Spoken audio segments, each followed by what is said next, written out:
Hi guys, welcome to another video in this channel. Today we're going to be going over the setup and how to create this render right here. I'm going to be explaining a couple of things about materials, about camera composition, and about lights so that you can present your characters in the best possible way. One of the things that I always mention is that I hate when people do amazing things, but then on the presentation, it's not great. So hopefully with this one, you guys are going to be able to do so. And just to remind you, if you go to our Discord channel and you go to our resources, this scene is going to be available so that you can just drop your own character in it and get an amazing render. So let's go.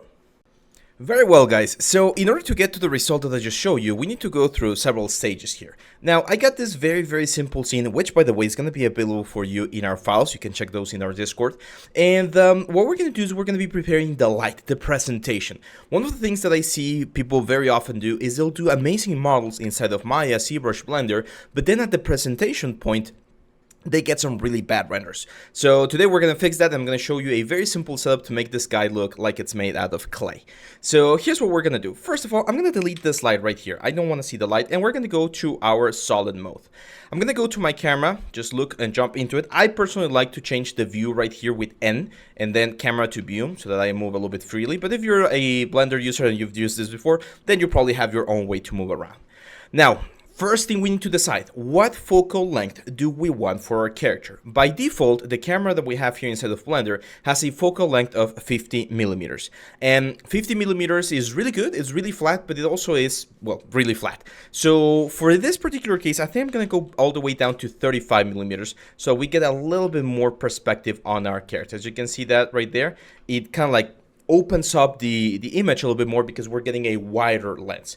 Do not go too low. For instance, if we go to like a, I don't know, like an 18, which is really low, and then we zoom in into our character, it's going to be very difficult. It's going to look very distorted, right? You can see here on the bottom, the perspective is really off. Also, my advice would be don't go too high either, because at 90, for instance, we lose a lot of the depth, and this character is very long, right? His snout and everything, his tail, there's a lot of perspective going around. So if we don't have a perspective or a lens that has a little bit more perspective, it's difficult to appreciate that. So that's why I think for this particular character, 35 millimeters is more than enough. And then I'm just going to use this one to find a good like shot right there. That looks perfect. What some people do, and we might do this at the very end, is they duplicate the character and they got like two views of the same like setup, which is fine, but for now let's focus on this one. Now this plane right here, very important, I'm going to rotate on Z so that the back part is flat against our character. That way when we get the shadow, we're going to have a very nice straight shadow. We can go to edit mode, grab that edge and just extrude on Z, and then grab that edge, Control V, and use our middle mouse button to scroll and generate a softer effect. And there we go. We go to object mode, right click and shade smooth. I personally like to lock my camera, so once I'm happy with this camera right here, you can go to the transforms and just lock everything so that we don't move it around. So now, as you can see, we can't move the camera. So yeah, that's going to be my main shot. So the way I'm going to show you how to build the light for this setup is by using something we've talked about before, which is the famous 3-point light setup. Now we're going to make a little bit of a tweak right there, but that's going to be the basics of it. This was some reference that I was doing. As you can see, we built this little armature. It's just a very simple model, but it will add a little bit of like nice effects to it. Actually, let me show you why it will add some nice effects. So if I were to select all of these guys right here, I'm going to assign a new material. And this material, I'm going to make it 100% metallic, and I'm going to bring the roughness down a little bit. I'm definitely going to be making the material a lot lighter. And if we go to our render view, you're going to see that this does not look like metal. And the reason why it does not look like metal is because we don't have any light. But if we add a light, Shift A, and we add, let's say, a point light right there. Actually, it's this one right here that has the material. Let's go over here. Oh, this guy's, let's give it the same material, and this guy give it the same material. There you go. You can see it looks shiny, but it looks like a fake, like sort of fake metal. And the reason is metals, glass, and anything that's reflective, they need an environment to reflect from. So the best way to get that environment is by going to Polyhaven and getting ourselves a very nice HDRI. So there's a lot of HDRIs right here. I'm going to try to go for something that's like an interior, like this pine attic looks really nice. This wrestling gym looks really nice. I've used this brown photo studio a lot, so I'm going to use it again because it's just like super nice. It's a really clean effect right there. So there we go. How do we add an HDRI to our scene? Very simple. We're going to go to our environment right here, to our world, and on the color, we're going to add an environment texture. And we're going to open, and we're going to go to our downloads. And if we go to dates, we should have our brown photo studio. Ideally, you want this to be on a specific like folder and stuff. But look at how nicer everything looks. Like this already looks really nice because we get this very interesting effect that allows us to present the whole thing in a better way. Now, let me show you a little trick right here. So one of the things that I don't like about HDRIs inside of Blender is the fact that you don't have a controller that you can use to quickly like switch it around. However, if we go here to the shading objects and we go to world, you're gonna see that right now we have this brown photo studio node attached to the background of our world. And well, the only thing that we need to do is we need to modify this vector here. So shoutouts to Jay Burst-Lewis, who came up with this very simple mapping technique, which is a texture coordinate and a mapping node. So if we go over here and we add a texture coordinate, there we go, and a mapping node, there we go. We're gonna grab the generated, get this into the vector, as you can see right here. So generated to vector, and that thing is going to be plugged into the vector of our element. And that pretty much gives us a it's kind of like giving it a transform node to the texture. So now if we go to rotation and we use the Z rotation, you can see that we can rotate the HDRI around. And this is very important because if we want, for instance, the light of the window to be the main line hitting our character right here, we need to be able to rotate this around, unless we want to rotate the whole scene, which usually it's not ideal. So yeah, super useful thing. If you're into geometry nodes, you can even expose this and have like a setup somewhere else that you can modify. But in this case, we're going to leave it there on the shading tab. So the HDRI is going to give us a great start, and you can also see how the reflections on the tubes look now. Now for this tubes right here, or for the material of these tubes, I'm actually going to go and make this a little bit lighter. I think it's a little bit too dark. And what I can do is I can go to this particular faces right here. I'm going to go to wireframe mode, go to face mode, grab all of this, guys. And then I'm going to assign a new material, or just add a new material assigned to that specific element. This is also going to be metallic, but this one's going to be way darker. So now if we see the render, we're going to see a little bit of a change there. And again, those are like little details. They make the whole scene a little bit more interesting. We could even like go to this object right here, to this one, and add the same like dark material as well. And that's going to give us a little bit of variation, you know, just little points of interest on our image. For this one right here, I'm just going to make this plywood. Actually, I'm going to show you how to attach a material. I'm not sure. Let's just do a basic plywood color right now. So something like this. Let's bring the saturation down. And that's it.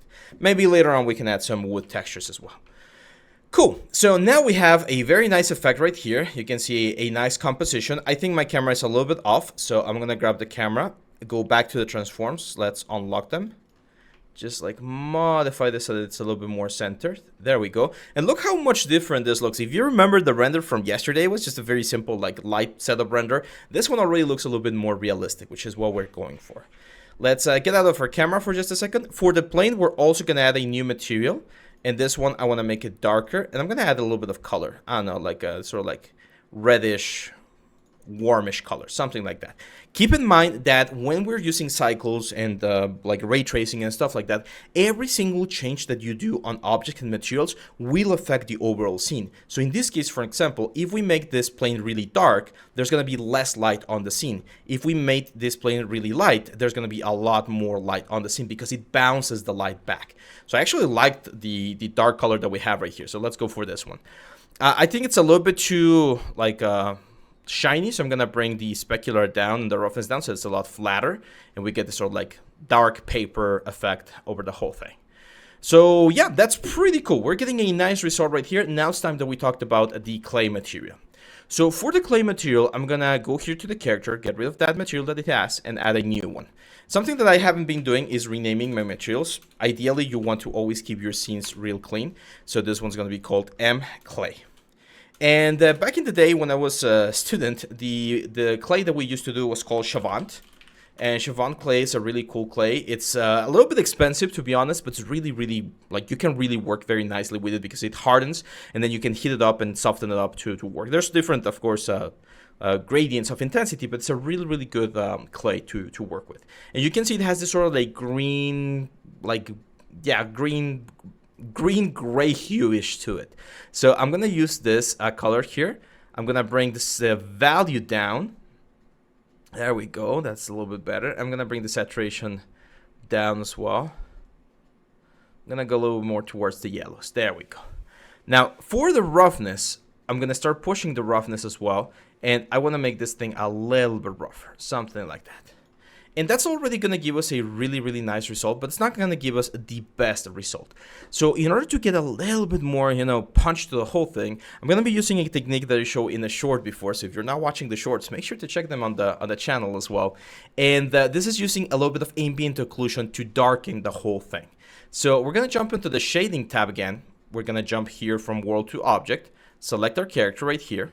And if I just bring in an ambient occlusion, there we go, and I just plug in the ambient occlusion to the base color, you're gonna see that right now we have a little bit of ambient occlusion happening pretty much everywhere. We can increase the distance, and as you can see, we're gonna get more ambient occlusion like here, underneath the pectorals and stuff like that. And we can really crank this up, and that's gonna give us a lot of more extra detail that we didn't really see before. Now, the interesting thing about the ambient occlusion is that we can do a lot of magic here inside of the effects. So for instance, if we input a color ramp, there we go. One of the things that we can do is we can push, look at that. Look at how strong we can push the effect of the ambient occlusion. So now we can get some really nice dark areas and some really white areas on the character, and that's gonna give us a lot of contrast. So we're gonna be able to appreciate a lot of the details that we sculpted.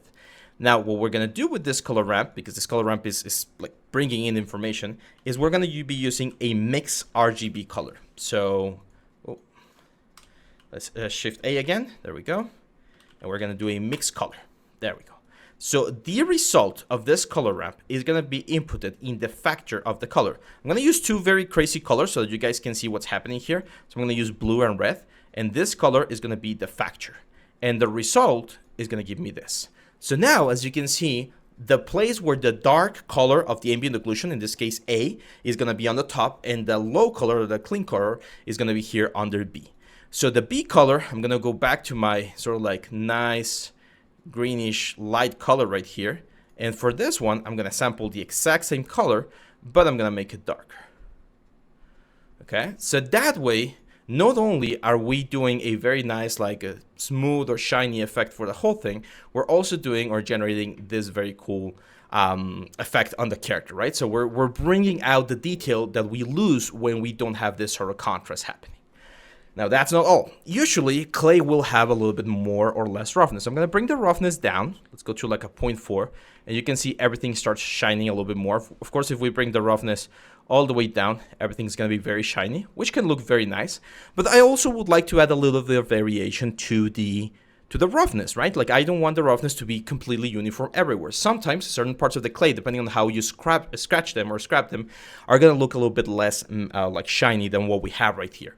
So what we're going to do here is we're going to use this exact same color ramp to modify how this looks. However, remember, roughness, the darker you go, the lower you go, the shinier it gets. So what we need to do is we need to invert the maps right here, because I want this dark color to be really matte, really flat, and the surface, the outer surface, to be really shiny. So we're going to use, if I'm not mistaken, a invert color node. So the color that we get right here from our color ramp is going to be inverted to this one. And this goes to roughness. So now, as you can see, what's going to happen is the dark areas are going to be a little bit less intense. They're going to be a little bit more, they're just going to be a little bit more rough. And the white areas are going to be really shiny, which is this part right here. And that's, again, going to give us a really interesting feel. So let's go back to our layout mode, and as you can see, we're halfway there. We got a really nice effect right here. This looks very nice, but we're gonna make it look even better. So the final part of this thing is lights. One of the main mistakes that I also see people make quite a bit is that they don't play enough with their lights. They just throw in HDRI, they say, hey, this looks good, it looks realistic, it looks for real, let's go for it. And the problem with doing that is, yes, you get something that looks really, really interesting, but you're not really doing anything that tells a story, right? Like any sort of cinematic effect. And sometimes it's fine, like Keyshot has a preset similar to this one that allows you to do the whole thing. By the way, if you're watching all the way to this point, I'm gonna be giving away this whole scene for free so that you guys can just plop in your models and get the exact same setup. So yeah, we're gonna play a little bit with this. So I'm gonna go to the world right here, and first thing I'm gonna reduce the strength to 0.5.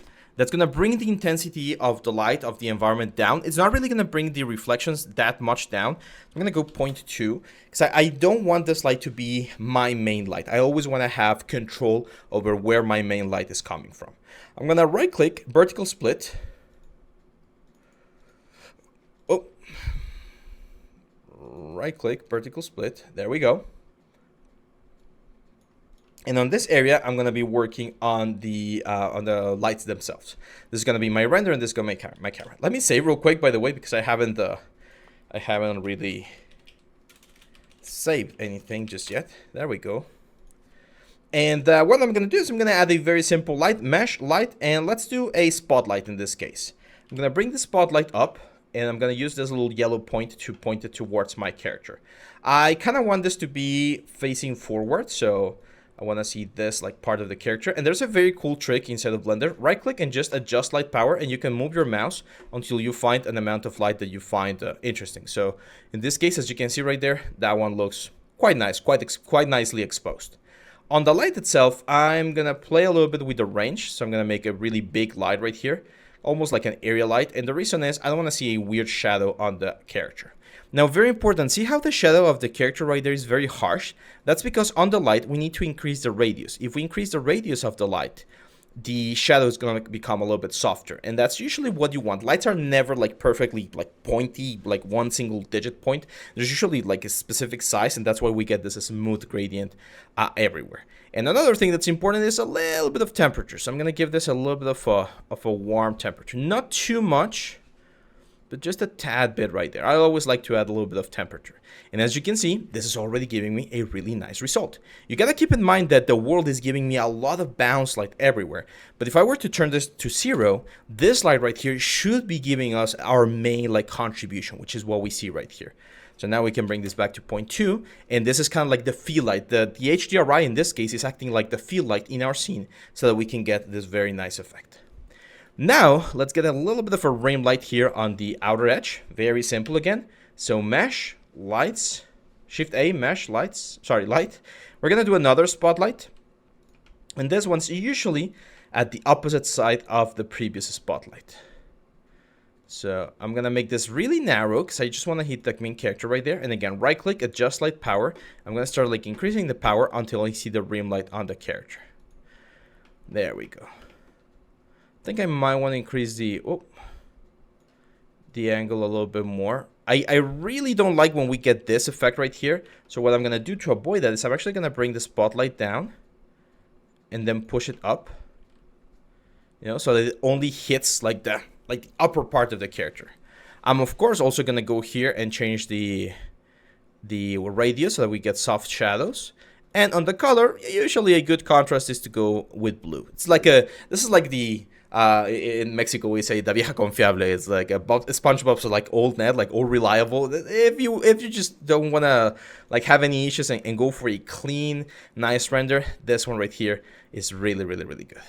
And you can see the result. Everything is looking quite nice. I do think the clay is a little bit shiny, so I'm gonna very quickly go to the shading tab right here.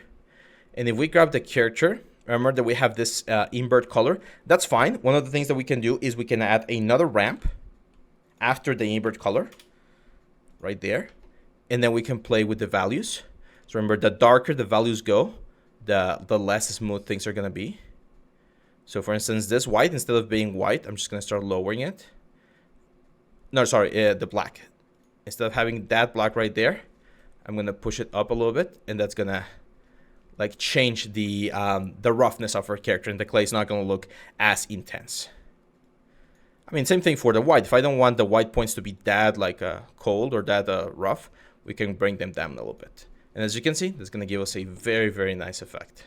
We can also go here, for instance, and make the whole effect a little bit darker if we want a little bit more contrast on the ambient occlusion. So that's one of the things that I love about like knowing how to use things like this, like the Hypershade or the node editor. You can tweak and mope things around instead of having to go to like Substance and retexture every single time. So let's do a joint areas now to appreciate the render a little bit better. And yeah, there we go. So that looks really, really, really nice. Now, I think it would be a good idea to have both sides of the character. Maybe that's what I showed on the intro. I'm going to record the intro after I record this video, so it's kind of like a little bit of time travel. So what I'm going to do here is I'm going to select all of the objects. There we go. And I'm just going to control there's no group right here. Okay, so I'm going to select all of the objects and then the little like base at the very end. And just, I believe it's shift and right click to move this to the cube. Okay, it's not just this one. Shift and right click to the cube. There we go. So now this is the parent of everything. That's fine. So now I'm gonna grab everything right here. Shift D. And I'm gonna have this one right here. There we go. And then this new cube, I can rotate on Z. And I should be able to rotate the whole cobbled around.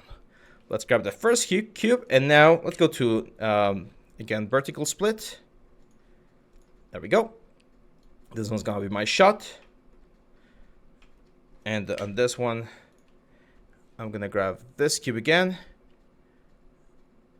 and just move it until we get a nice effect. Let's grab this cube right here.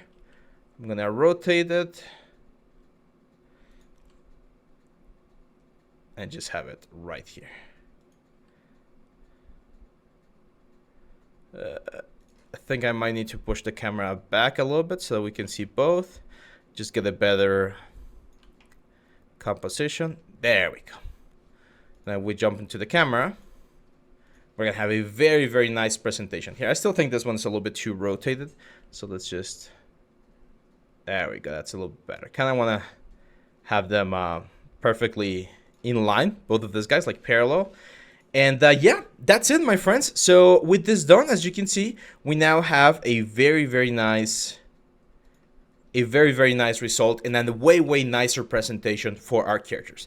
If you want to make this even better, my advice would be to build the whole like sculpture room, some of the tools, like a block of clay here and there, and you can have a scene that every time you need to do a clay render, you just throw in your high poly, copy this exact material and get a render out for your portfolio. So hopefully you like this, my friends. I know some of you have been asking me to do this exact same setup inside of Maya. I will do it, but it will be tomorrow probably. Okay, so yeah, that's pretty much it for today, my friends. Have a great one, and please, if you want to support the channel, make sure to leave a like, a comment, subscribe, turn on the little bell icon if you haven't done so, and check our premium courses. If you want to learn more about Blender, about rendering, Substance Painter, modeling, and sculpting, we have a premium course available right now that you can check down here on the description. Thank you very much, my friends. Don't forget to join our Discord channel, and I'll see you back on the next one.